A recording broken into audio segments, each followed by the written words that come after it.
Welcome to the future. Well, specifically the year 2026. If you thought the last few years were a roller coaster, well, you'll have to buckle up. From the biggest sporting event in history to the moment AI stops being a chatbot and starts being a co-worker, 2026 is shaping up to be a pivot point for humanity.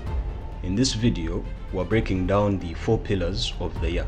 The high-stakes politics of the United States midterms and political shifts, the scientific breakthroughs that feel like sci-fi, the massive entertainment releases you've been waiting years for, and of course, the massive sports calendar that will dominate your summer. So let's dive in. First up, politics, and specifically in the United States, all eyes are on the 2026 midterm elections. Historically, the party in the White House faces a tough battle, and with current approval ratings fluctuating, the fight for the House and Senate will be brutal. This isn't just about domestic policy. It's about the direction of the world's largest economy heading into the late 2020s.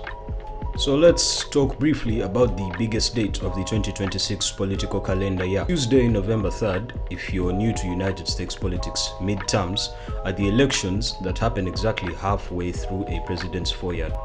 Think of it as a national performance review. In 2026, however, the stakes are massive. The United States are voting on all 435 states in the House of Representatives, 33 Senate states, plus 2 special elections in Florida and Ohio to fill the seats vacated by Marco Rubio and J.D. Vance when they joined the administration of President Donald Trump. So this isn't just a local election. The results will determine if President Trump has a green light for his agenda or a brick wall for the rest of his term. History, however, tells us that the president's party almost always loses seats during the midterms. It happened in 2010, it happened in 2018, and the Democrats are banking on it happening again. But Trump has already told Republican lawmakers in a closed-door retreat this month that it's just going to be, they'll find a reason to impeach me. For the president, these midterms are a firewall. If Republicans hold the House and Senate, he can continue with his day one agenda: tariffs, border security and deregulation, stealing oil from Venezuela. But if they lose even one chamber, his legislative phase essentially ends. Some of the key issues to talk about by voters and what they are going to decide on is whether President Trump's administration's aggressive tariff policies have helped their wallets or hiked prices. It remains the GOP's strongest mobilization tool.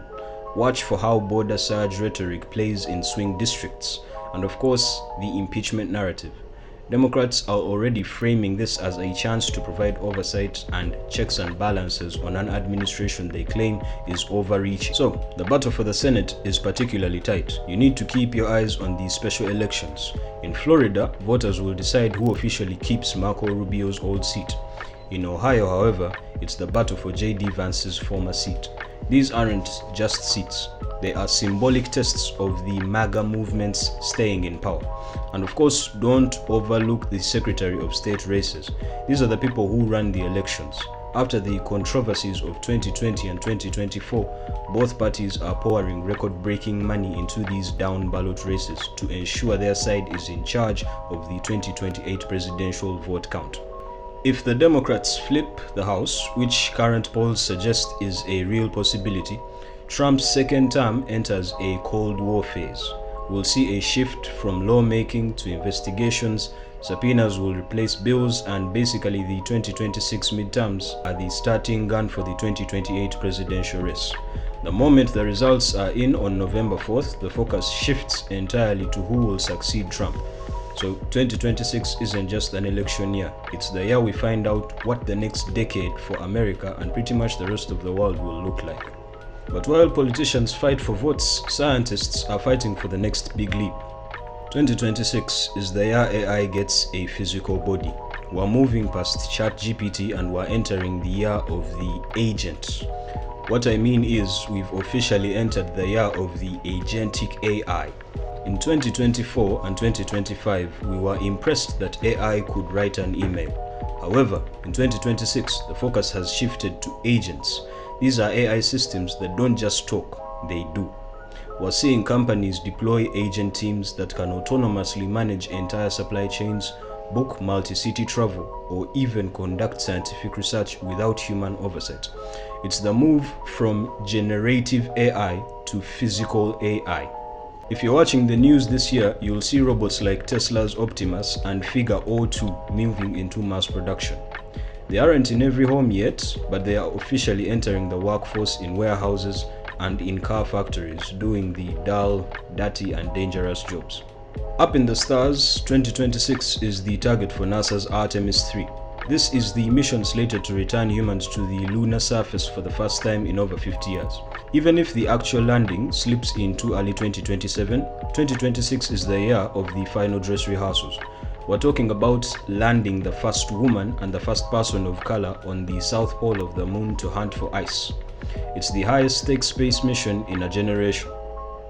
And then of course we're entering the segment I love the most, sports. If you live in North America, 2026 is going to feel like one giant party. You guys are basically hosting the biggest sporting event in history, the 2026 FIFA World Cup. I made a video about what it's going to cost you to attend this World Cup, so if you want to check that out, I'll have the link in the comments section so that you can look at it and understand whether you're actually going to be able to afford attending that World Cup. Forget everything you know about the World Cup. This year, it expands to 48 teams and 104 matches. It's being split across the United States of America, Canada, and Mexico. The tournament kicks off on June 11th at the legendary Estadio Azteca in Mexico City, and the final will be a global spectacle at the MetLife Stadium in New Jersey on July 19th. Of course, we all know that South Africa hosted the best World Cup in World Cup history. But expect 2026 to be the high-tech World Cup. We're seeing facial recognition for stadium entry and AI-powered offside technology that is faster than ever. Before the summer heat though, we have a Milano Cortina, I hope I pronounced that right, Winter Games in February. Keep an eye out for ski mountaineering, which makes its Olympic debut this year. It's the perfect showcase of the Italian Alps and the return to the roots of winter sports. And finally, of course, let's talk about the culture. After years of strikes and production delays, the entertainment engine is firing on all cylinders in 2026. The Golden Globes have already happened, and this year, the big one is the Avengers Doomsday. Marvel is betting the house on Robert Downey Jr.'s return, this time as Doctor Doom. It's said to be the biggest box office opening of the decade, but it's not just superheroes. We have Toy Story 5, the Super Mario Bros. Movie 2 looking to dominate the family market, and very many other interesting movies you'll love to see. In the world of gaming, however, the conversation begins and ends with Grand Theft Auto 6. While the console launch happened in late 2025, 2026 is the year the PC version is expected to drop. And more importantly, it's when GTA Online 2.0 will reach its full potential. This game is expected to generate more revenue than the entire film industry combined this year. Crazy. Also, you need to keep an eye on Christopher Nolan's next project, rumored to be a massive sci-fi epic starring Matt Damon. In an era of sequels, Nolan is one of the few directors who can still make an original concept a billion-dollar event. So, if you look across the board, 2026 is a year of recentering. We're recentering our politics in the midterms, recentering our tech around useful AI, and recentering our culture around massive shared global events like the World Cup. It's a year that feels like the 21st century is finally truly beginning. Of course, there's still been a lot of controversy at the start of this year with the United States takeover of Venezuela, and a lot happening with the Russia-Ukraine war, and very many other things that definitely deserve their own video. But this is my basic prediction of how 2026 is going to run. 2026 events are you most hyped for? I'd love to get in touch with you. Please be sure to like this video if you found it insightful. Leave a comment for me in the comment section such that I know what you would like to listen to next time. And don't forget to subscribe. My name is Fisher, and I'll see you guys in the next one.